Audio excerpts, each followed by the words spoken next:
ازيكم عاملين ايه؟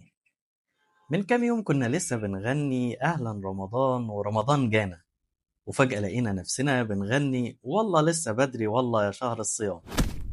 ولان دايما المناسبات مرتبطة مع المصريين بالاغاني عشان تعبر عنها، ودايما اغنية يا ليلة العيد انستينا واهلا بالعيد عايشين معانا على مدار اجيال متتالية عشان نحس معاها بفرحة العيد. وزي ما اتعودتوا معانا هتسمعوا كلام وتفاصيل لأول مرة تسمعوها معانا هنا في كلام في الصميم مع أبو تميم. ويلا بينا نحكي لكم حكاية يا ليلة العيد أنستينا. يلا بينا. ليلة العيد أنسينا وجدت الأمل فينا ليلة العيد. تعرفوا إن أغنية يا ليلة العيد أنستينا بداية ظهورها وظهور كلماتها كانت على إيد بائع جائل؟ طب تعرفوا كمان إن أغنية يا ليلة العيد أنستينا اتغنت في استاد مختار التتش؟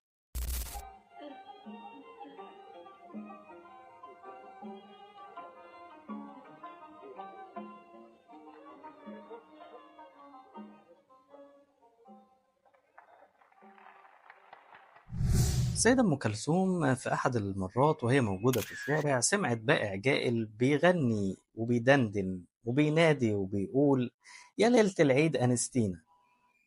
وطبعا الست أم كلثوم سمعت الكلمتين دول من هنا وجريت على مبنى الإذاعة والتلفزيون عشان تقابل بيرام التونسي ورياض السنباطي وتقول لهم أنا مش خارجة من هنا إلا لما تعملوا لي الكلام ده أغنية.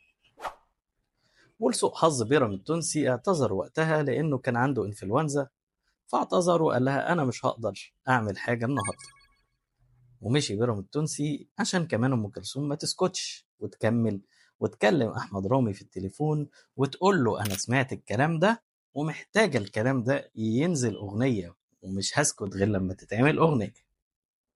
وبالفعل سنة 1944 تبتدي أغنية يا ليلة العيد أنستينا تظهر للنور وتتعرف وتتغنى بصوت كوكب الشرق أم كلثوم. بعد ما اتعملت الأغنية كان مقرر ليها تتغنى في فيلم دنانير، الفيلم الخاص بالسيدة أم كلثوم. وفي وقتها طلبوا السيدة أم كلثوم تغني في استاد مختار التتش، وخلص الكلام واتعمل وكانت خلاص مقرر هتتغنى في فيلم دنانير عشان يطلبوا السيدة أم كلثوم تغني في عيد الفطر في استاد مختار التتش ترحيبا بالملك فاروق. وهنا بترتجل السيدة أم كلثوم وبتغير في كلمات الأغنية أول ما حضر الملك فاروق ترحيبا بيه واحتفالا بالعيد مع الملك فاروق عشان تبقى كلمات الأغنية يعيش فاروق ويتهنى ونحيله ليالي العيد. من وقتها تعيش معانا الأغنية وتتردد على مسامع أجيال وأجيال، وكمان ما يحلاش العيد ولا تكمل فرحته غير بأغنية يا ليلة العيد أنستي.